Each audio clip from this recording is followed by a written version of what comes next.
میخوام بهت بگم اون چیزایی که تو اینستا میبینی دروغه. واقعیت زندگی اینه. من 32 هفته باردارم، نه کمکی دارم، نه مادرم زیاد میاد کمکم و نه حقی داره که بیاد، گناه داره.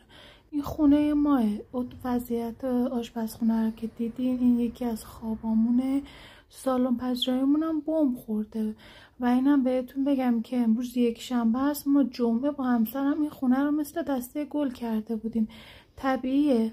و بعد از 3 ساعت من تونستم به تنهایی این آشپزخونه رو تا حدی مرتب کنم و از خودم توقع عین قبل بارداری رو ندارم. حق طبیعی منه که به عنوان یه مادر باردار با واقعیت ها روبرو بشم و بدونم که ما هممون مثل همیم. من حتی کارمند و دورکار هستم. 10 صبح شروع کردم، ساعت 1 تموم شده و اصل قضیه اتاق هنوز مونده. منم اصلا به خودم سخت نمیگیرم. مهم سلامت